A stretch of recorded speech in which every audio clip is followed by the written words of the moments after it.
Monsieur Miller regarda avec appréhension par la fenêtre et il constata que le gel de la nuit avait rendu la chaussée devant chez lui aussi brillante que du verre. Le temps était si mauvais que les ouvriers de la voirie n'arrivaient pas à faire face à la situation et que les abrasifs nécessaires n'avaient toujours pas été répandus sur la majorité des rues de la ville. « Comment ma vieille Chevrolet va-t-elle rouler sur cette patinoire » pensa le vieil homme avec inquiétude. Madame Miller avait demandé à son mari d'aller faire des courses, car elle souffrait d'une forte migraine. Et après avoir passé 1 minute ou 2 à se plaindre de la température, le vieil homme s'habilla, glissa dans sa poche la liste de courses que sa femme avait préparée et sortit à contre-cœur de sa demeure. Comme la vieille voiture de M. Miller se trouvait dans son garage, la carrosserie n'avait pas été affectée par le verglas.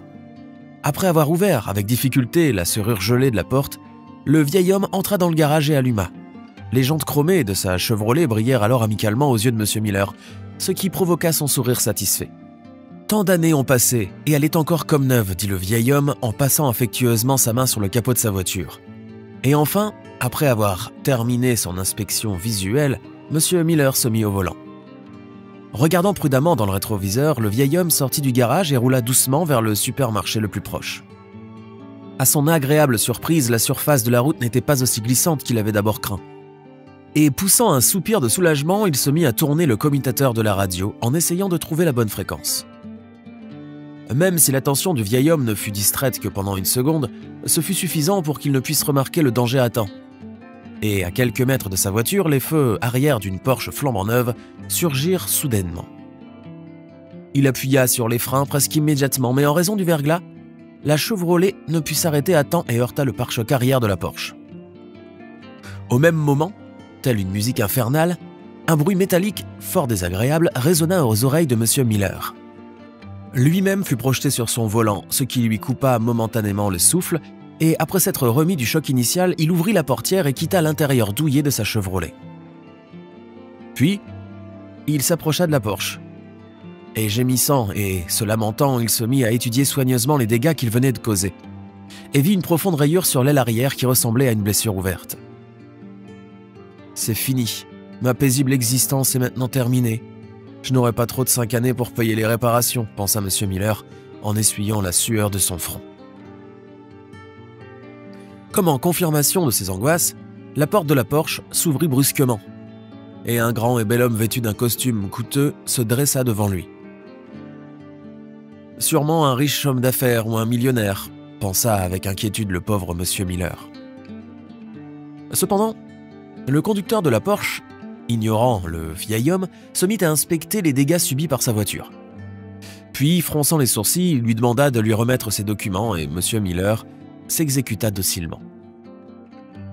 Le conducteur de la Porsche sortit ensuite tranquillement un smartphone de sa poche et prit quelques photos de la scène de l'accident, sans oublier évidemment de photographier le permis de conduire de M. Miller. « Bien, c'est tout pour le moment, rentrez chez vous et attendez-vous à recevoir des visiteurs. Il faudra bien que la voiture soit remise en état, » ajouta l'inconnu d'un ton glacial en rendant à M. Miller ses documents. Puis, sans dire au revoir, il monta dans sa Porsche et disparut instantanément dans la circulation.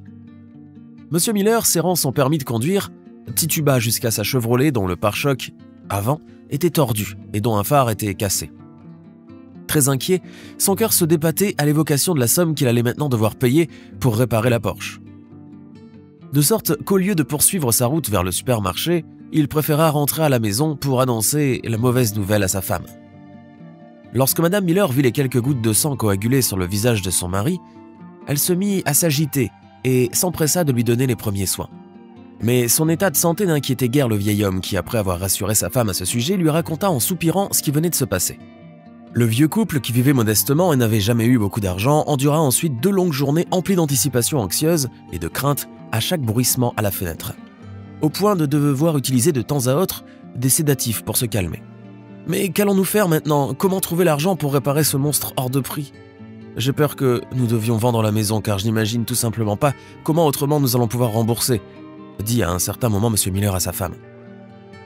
En réponse, Amanda Miller soupira doucement et se lamentant en disant que cela ne serait pas arrivé si leur fils Stanley était encore en vie, mais malheureusement il reposait dans la terre humide depuis déjà 20 ans. C'était une façon de rappeler à son mari qu'il n'avait jamais réussi à se réconcilier avec son fils, et cela étant d'autant plus douloureux pour lui que la cause de la querelle lui apparaissait aujourd'hui si insignifiante. De nombreuses années auparavant, Stanley avait offert à son père une Chevrolet des années 80 pour son anniversaire. Devant la réaction sceptique de M. Miller, le jeune homme lui affirma que la voiture était toute neuve et qu'elle gardait un grand secret sous son capot, un moteur et des pièces provenant de voitures de grand prix. Mais M. Miller restait déçu du cadeau car il espérait quelque chose de mieux, comme une Cadillac ou une Ford.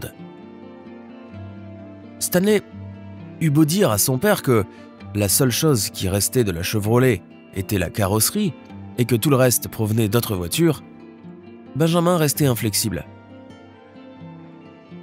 Avant tout, le fils attentionné voulait s'assurer que la voiture de ses parents serait sécuritaire et confortable. Mais malgré les protestations de Stanley, M. Miller décida de vendre la fameuse Chevrolet. C'est de cette façon que la querelle se transforma en brouille. En fin de compte, Benjamin garda la voiture. Mais Stanley continua à lui en vouloir pour son ingratitude, et les deux hommes n'eurent jamais plus l'occasion de se réconcilier.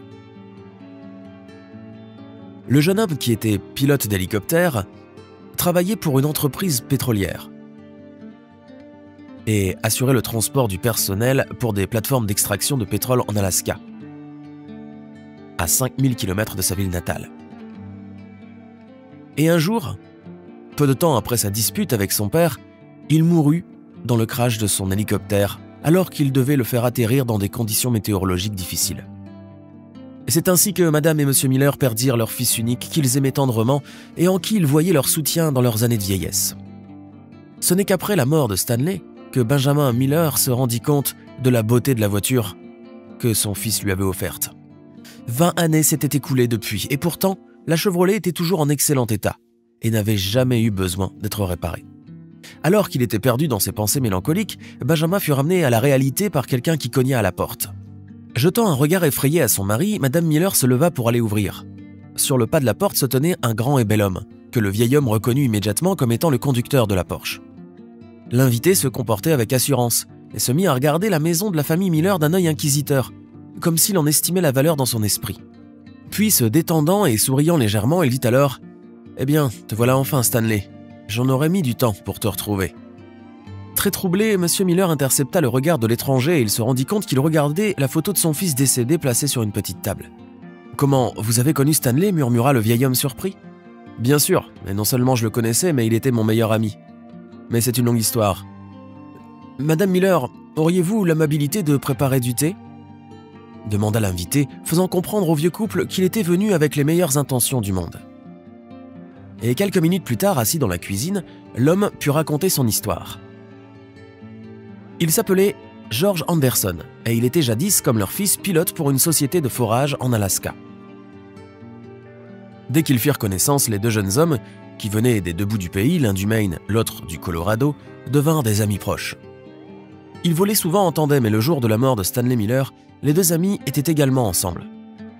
Le temps était très mauvais et des forts vents soufflaient en bourrasque. Mais en dépit de cela, les pilotes durent décoller d'urgence, car l'un des travailleurs de la plateforme avait une crise d'appendicite aiguë et il devait être rapidement hospitalisé. Ce jour-là, Stanley pilotait alors que George l'assistait. Et c'est sans doute grâce à l'habileté de Stanley que son copilote et son passager malade purent survivre à l'atterrissage d'urgence. À un certain moment, Stanley demanda à George de quitter le cockpit pour se rendre auprès du travailleur malade, alors qu'il tentait de stabiliser l'appareil. Malheureusement, il échoua et l'hélicoptère s'écrasa. Dans l'accident, George eut la jambe fracturée alors que le travailleur malade s'en sortit avec une bonne frayeur. Quant à Stanley, il mourut avant l'arrivée des secours. Avant de mourir, le pilote ensanglanté réussit à dire à son partenaire qu'il devait retrouver ses parents et leur demander pardon en son nom. Ce furent les derniers mots de Stanley, qui, au moment de mourir, s'inquiétait avant tout de ne pas avoir pu faire la paix avec son père à cause de cette malheureuse Chevrolet. La fracture s'étant révélée grave, George dut pour sa part passer plus de 2 mois à l'hôpital. Et après sa sortie, il fut contraint de dire adieu à sa carrière de pilote à cause de sa jambe. Avec le temps, George se remit cependant presque complètement et il s'adapta à sa nouvelle vie en se lançant dans les affaires. Depuis longtemps, il tentait de retrouver les parents de Stanley, mais ses recherches ne donnaient aucun résultat. Ne connaissant même pas les initiales des parents de son ami, il était presque impossible de les retrouver seulement par le nom de famille. Comme sa conscience ne le laissait pas en paix, George avait ainsi décidé quelque temps auparavant de se rendre dans le Maine pour retrouver lui-même les parents de son ami. Se déplaçant de ville en ville dans sa Porsche, il fouillait dans les archives pour tenter de trouver les personnes qu'il recherchait. Et finalement, la chance lui sourit sous la forme de cette collision avec la Chevrolet de M. Miller. Après le récit de George, des larmes coulèrent sur les visages d'Amanda et de Benjamin Miller. Ils n'arrivaient tout simplement pas à croire qu'ils venaient de recevoir des nouvelles de leur fils, mort 20 ans plus tôt. Dans un élan de gratitude, la mère et le père de Stanley embrassèrent l'ami de leur fils. Ils étaient désormais en paix car ils savaient que Stanley n'était pas en colère contre eux et que, quelque part là-haut, il les regardait en souriant.